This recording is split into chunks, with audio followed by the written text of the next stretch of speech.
अरे एक सीमा आई, आपने वबाल बना दिया। अब एक लड़की यहां से गई, उस पर चर्चे हो रहे हैं।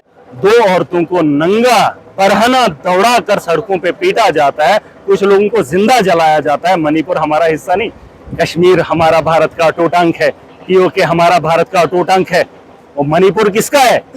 क्या ये सवाल उन लोगों से नहीं पूछा जाना चाहिए? और मणिपुर के बारे में मोदी का मुंह न खोले, पार्लियामेंट का सेशन चले, मॉनसून का सेशन चले और सेशन के अंदर बात न करे, जो लोग उस पर सवाल करें उन्हें सदन से बाहर फेंक दिया जाए।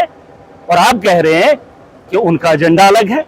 क्या है उनका एजेंडा? क्या मणिपुर वो एजेंडे में नहीं है? क्या वो देश का हिस्सा नहीं है? क्या उन औरतों के बारे में बात नहीं करनी है? कल जब इनकी माओ और बहनों के साथ ये चीजें हो जाएंगी तब बात नहीं करेंगे। एक तरफ से आवास प्लस 2024 का सपना मोदी का कि हर घर को पक्का करूंगा, दूसरी तरफ से उसी घर का बिजली का किराया एक महीने का 17,000। ये देना क्या चाहते हैं, करना क्या चाहते हैं और किन लोगों को ये बता रहे हैं? यहां जमहूरियत है तो हिंदुस्तान एकता में है। जिस दिन ये अपने मकसद की ओर बढ़ेंगे तो हिंदुस्तान के टुकड़े अलग हो जाएंगे। हम हिंदुस्तान की सालमियत को बचाने के लिए हर नौजवान को खड़ा होना पड़ेगा और हर धर्म के लोगों को सोचना होगा। हमारे बच्चे मानते ही नहीं कि हम शादी करेंगे, 40-40 साल की उम्र होगी, लेकिन अब मोदी ने एक स्कीम निकाली कि 45 साल के बाद जिसने शादी नहीं की मैं उसे जो है पेंशन लगा। इन्होंने तोड़ना था, मेजोरिटी में सेंटर में थे तो तोड़ दिया। कैजुअल लेबरर्स को परमानेंट करने के लिए कौन सी मेजोरिटी इनको चाहिए? राम मंदिर बनाना था तो खत्म कर दिया। हिंदू मुस्लिम को लड़वाना था तो वो ताकत इनके पास है। कैजुअल लेबरर्स की इनके पास पावर्स नहीं है। वो पावर्स कहां से लानी है? नई रिक्रूटमेंट लाने के लिए पावर्स इनको कैसे चाहिए? बिस्मिल्लाहिर्रहमानिर्रहीम। अस्सलाम वालेकुम नाजरीन, मैं हूं राजा शकील, आप देख रहे हैं चुनाव टाइम। आज हम कौंसल के हवाले से बात करेंगे और ख़ास करके इलेक्शन जो आने वाले हैं इस हवाले से भी बात करेंगे। आखिर क्या कुछ होगा, क्या कुछ हो रहा है और क्या कुछ होने वाला है। बहरहाल इस मौजू पर हमारे साथ बात करने के लिए डीडीसी कहरा महराजुद्दीन मलिक साहब मौजूद हैं। सर, सबसे पहले खैर मकदम है आपका। Thank you.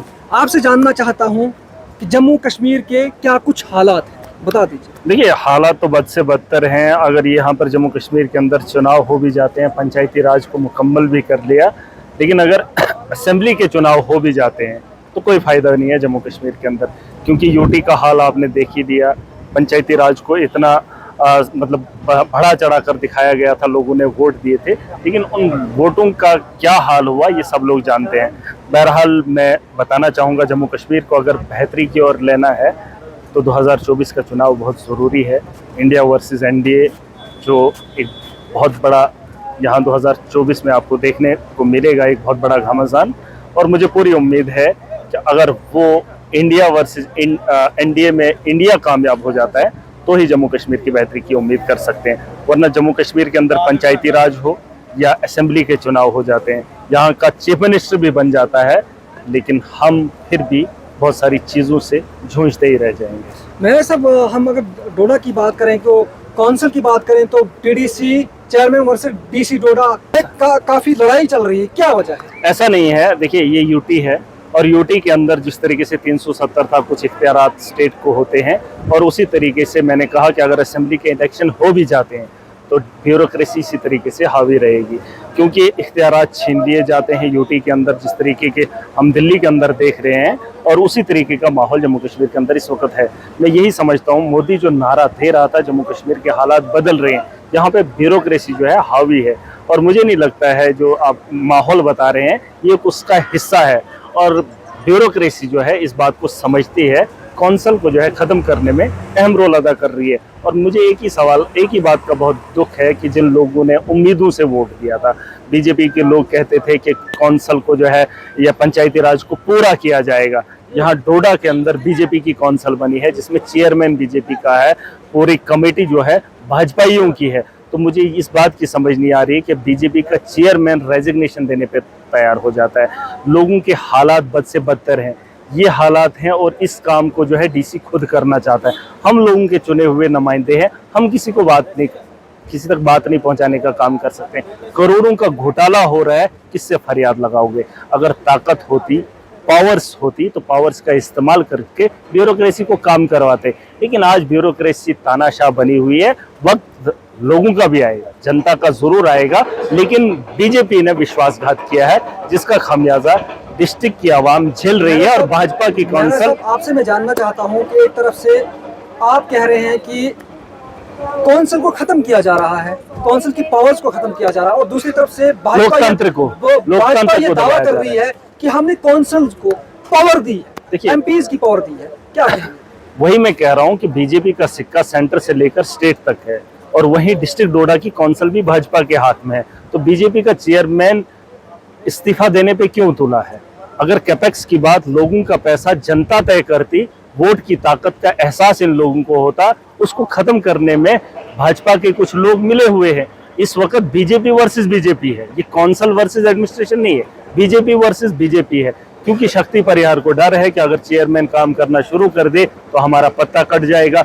अगर डीसी को उठाने का काम करेंगे तो डॉक्टर जितेंद्र के घर की भरपाई कौन करेगा? करोड़ों का रुपया बेचा जाता है, उसकी कमीशन पहले ली जाती है और काम बाद में होता है। इस बात को भी आप नजरअंदाज नहीं कर सकते। इसीलिए कौंसिल बनाई थी कि वो निगरानी करती और लोगों की जरूरियात पे उस पैसे का इस्तेमाल करती। लेकिन ये जब बेच देते हैं, यहाँ ठेकेदार और ब्यूरोक्रेट्स का याराना है। जो ठेकेदार इन्हें पहले पैसे देता है उसके काम हो जाते हैं। और अगर जनता का कहीं काम होगा, अगर उसमें उनकी मर्जी नहीं है, इलेक्टेड रिप्रेजेंटेटिव्स की मर्जी है, अगर वहां कमीशन पहले नहीं गई तो जनता के काम नहीं होंगे। अभी भी आप देख सकते हैं डीसी डोडा खुद ये सारा तामझाम देख रहा है। डीसी डोडा यहाँ एक जेई को भी फोन कर रहा है कि आपने काम किया नहीं किया। अरे तुम्हारा काम अलग था, तुम तो पूरे डिस्ट्रिक्ट को जैसे, वो तो जैसे नेता बन गया है। ब्यूरोक्रेट का काम क्या था और वो कर क्या रहा है? इनॉग्रेशन वो लोग करते हैं, सड़क का निर्माण वो बता रहे हैं हमने किया। फिर हमारा क्या काम है? 70 लाख के तो हम हैं नहीं। और भाजपा के जो डीडीसी हैं और बाकी जो बीडीसीज हैं वो दलाली करके आए हैं। वो अनपढ़ और जाहिलों की जमात लोगों ने कौंसिल में बिठा के रखी है। अगर सब लोग एक साथ खड़े हो जाते तो इन तानाशाहों को रोकने का काम किया जा सकता था। लेकिन इस वक्त भी भाजपा के लोगों को समझना होगा, 5 लाख की आबादी पर मुश्तमिल डिस्ट्रिक्ट डोडा है, उन लोगों ने भाजपा की कौंसिल को बनाया है। तो भाजपा की कौंसिल का चेयरमैन इस्तीफा देने पे क्यों तुला है? हमने भी चिट्ठी लिखी, चेयरमैन ने भी चिट्ठी लिखी, और डीसी को उठाने में डॉक्टर जितेंद्र याराना दिखा रहा है, करोड़ों का रुपया अपने घर को ले रहा है और मोदी के बगल में बैठकर फोटो उठा रहा है और हिंदुस्तान की बात कर रहा है। जहां हमारे डिस्ट्रिक्ट के हालात क्या हैं, जिस डिस्ट्रिक्ट से उसको वोट देकर लोगों ने ऐवान में पहुंचाया, उसी ऐवान में वो धांधलियां कर रहा है। ऐवान के दबदबे पे डिस्ट्रिक्ट डोडा से पैसा लूट कर वहां लेके जा रहा है। कौन से काम इनके बेहतर हुए? अभी आप देखें मेंटेनेंस में करोड़ों का रुपया है, लेकिन यहाँ पे इनकी मशीनरी नहीं है। क्रशर वालों की अगर मशीन नहीं होती तो इससे आप उम्मीद नहीं कर सकते थे ये ठीक हो जाएगा। कहाँ कहाँ आप दिखाएंगे? बुजुर्गों की पेंशन लगानी थी, इस वक्त 7 महीने से जूझ रहे। 10-10 किलो राशन इन्होंने बढ़ा लिया, इस महीने का राशन बंद कर दिया। किससे आप उम्मीद करोगे? कहाँ हालात सुधरेंगे? कहाँ करप्शन का जो बाजार खत्म हो जाएगा?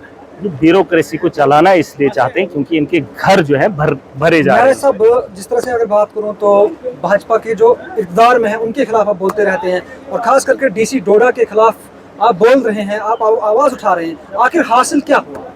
देखिए, बात हासिल की नहीं, हम नस्लों को कुछ देना चाहते हैं, लोगों को जगाना चाहते हैं।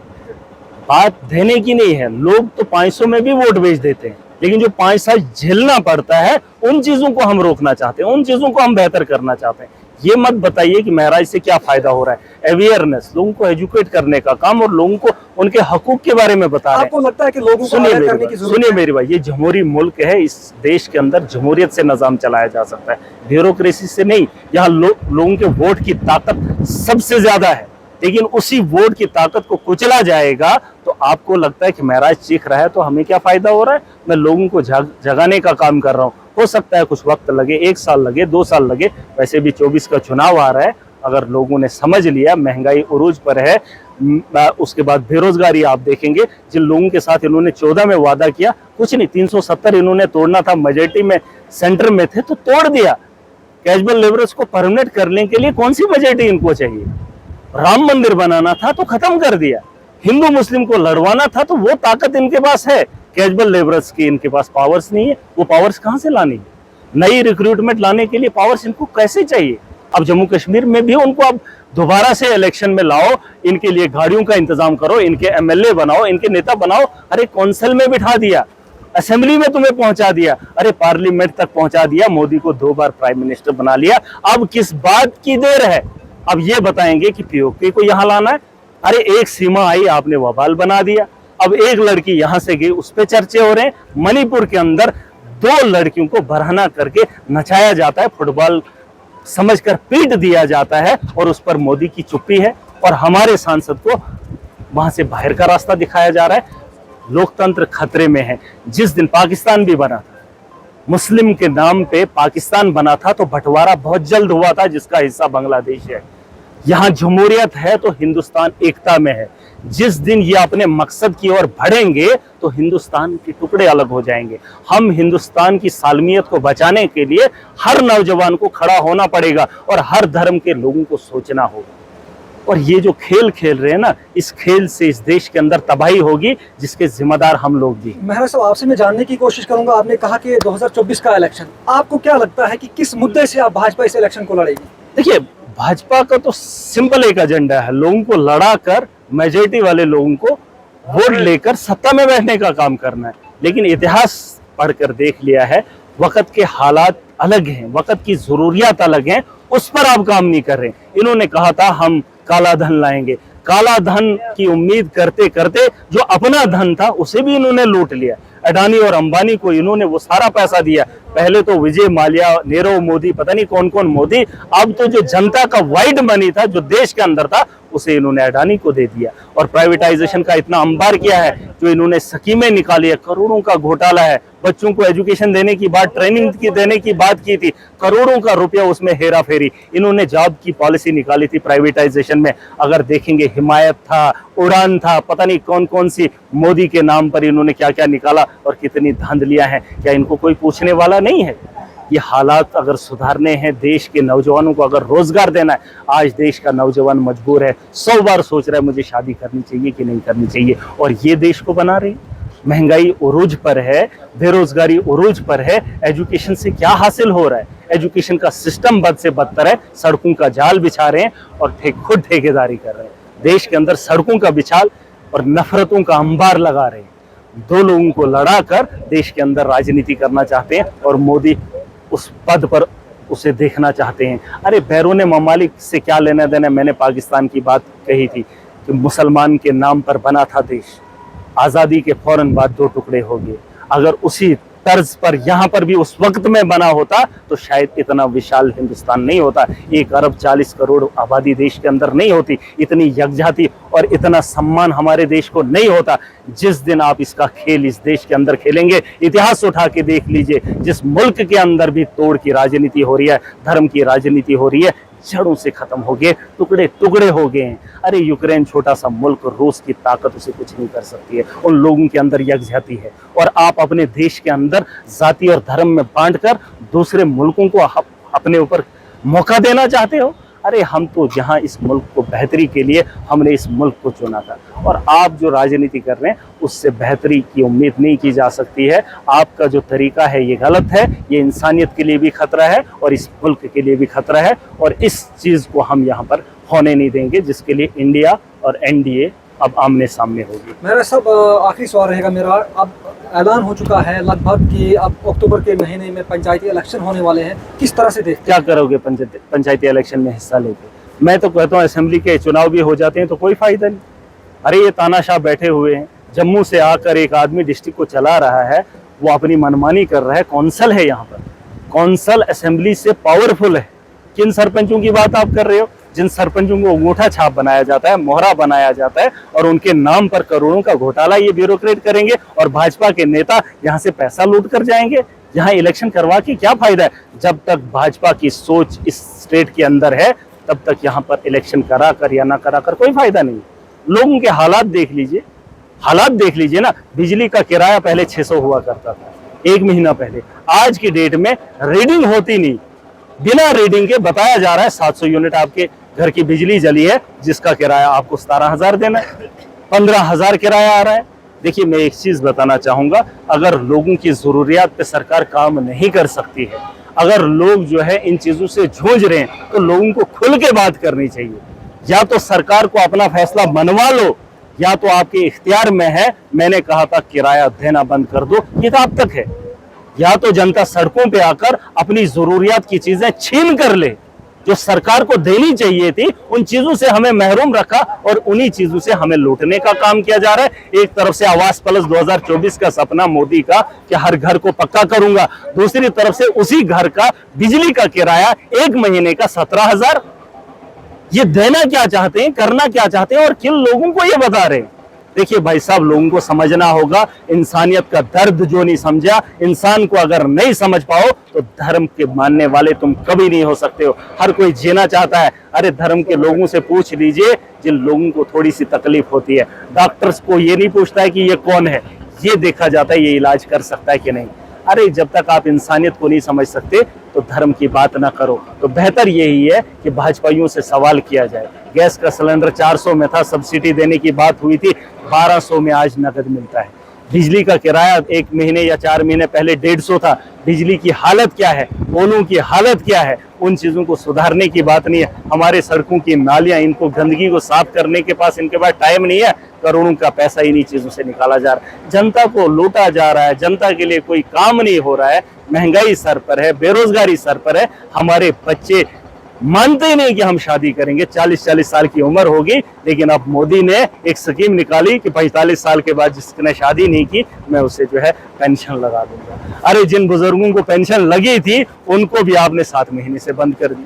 जिन एसपीओ को आपने परमानेंट करने की बात की थी वो आज भी सड़कों कैजुअल लेबर झूंझ रहे हैं। अरे कौन सा एक मंदिर और दूसरा 370 तोड़ने के बाद कौन सा वादा तुमने पूरा किया? अरे जिन चीजों से लोगों के घर के चूल्हे जलने थे उन लोगों को आपने रोजगार नहीं दिया। कैजुअल लेबरर्स आज भी लड़ रहे हैं। आप मुझे बताइए ना, इनको रोकने वाला कौन है, इनकी उस बात को मानने वाला कौन नहीं? आज तो पीडीपी नहीं है, आज तो एनसी नहीं है, आज तो कश्मीर का कोई ऐसा संगठन नहीं है जो भाजपा के कामों को रोक सके। इन्होंने रिक्रूटमेंट में इतनी धांधलियां करवाई, उनको पकड़ने में नाकाम रहे। ये बहुत सारी चीजें जो समझनी होंगी। बीजेपी की पॉलिसी देश को बांटने की है और ये चाहते हैं कि देश के अंदर हालात खराब हो। हम तो बाकी ममालिक को रोकना चाहते थे जो हमारे ऊपर न करे, लेकिन ये अपने ही देश के अंदर जो है बांटना चाहते हैं, एक अलग मुल्क, और इसको बांट कर तोड़ कर आगे। बीजेपी का कहना है, प्रधानमंत्री का खास करके, हम देश को जोड़ रहे हैं, देश को बना रहे हैं, और आप मणिपुर देख रहे हैं। मणिपुर नहीं, आप मुझे एक बात बता दीजिए, एक्सीडेंट होता है, किसी की मौत हो जाती है, मोदी का ट्वीट आ जाता है, भाजपाइयों के ट्वीट आ जाते हैं। 2 औरतों को नंगा बरहना दौड़ा कर सड़कों पे पीटा जाता है, कुछ लोगों को जिंदा जलाया जाता है। मणिपुर हमारा हिस्सा नहीं, कश्मीर हमारा भारत का अटूट अंग है, पीओके हमारा भारत का अटूट अंग है, और मणिपुर किसका है? क्या ये सवाल उन लोगों से नहीं पूछा जाना चाहिए? और मणिपुर के बारे में मोदी का मुंह न खोले, पार्लियामेंट का सेशन चले, मॉनसून का सेशन चले और सेशन के अंदर बात न करे, जो लोग उस पर सवाल करे उन्हें सदन से बाहर फेंक दिया जाए। और आप कह रहे हैं कि उनका एजेंडा अलग है। क्या है उनका एजेंडा? क्या मणिपुर वो एजेंडे में नहीं है? क्या वो देश का हिस्सा नहीं है? क्या उन औरतों के बारे में बात नहीं करनी है?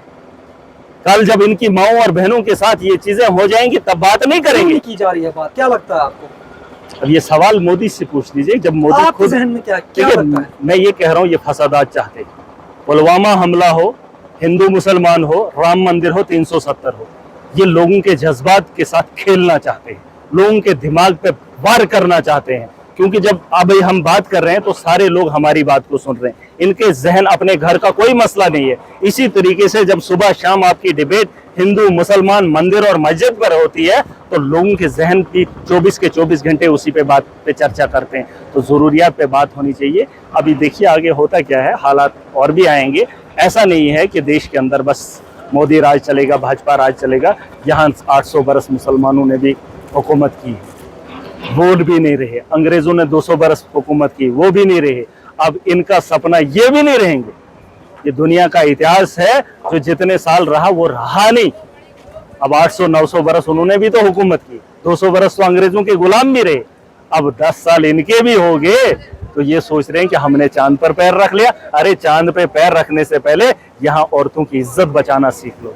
वहां पे जमीन बेचनी जरूरी नहीं है। मणिपुर में जिस जमीन का झगड़ा है, जिन जातियों में आपने विवाद डाला है, उन जातियों को एक करके उस हिस्से को बरकरार रखो। पीओके से छीन लाओगे। अरे पाकिस्तान भी लाना है, बांग्लादेश भी लाना है, ये किसने कहा कि ये हमें नहीं चाहिए? अरे हम तो पूरी दुनिया पे राज करना चाहते हैं।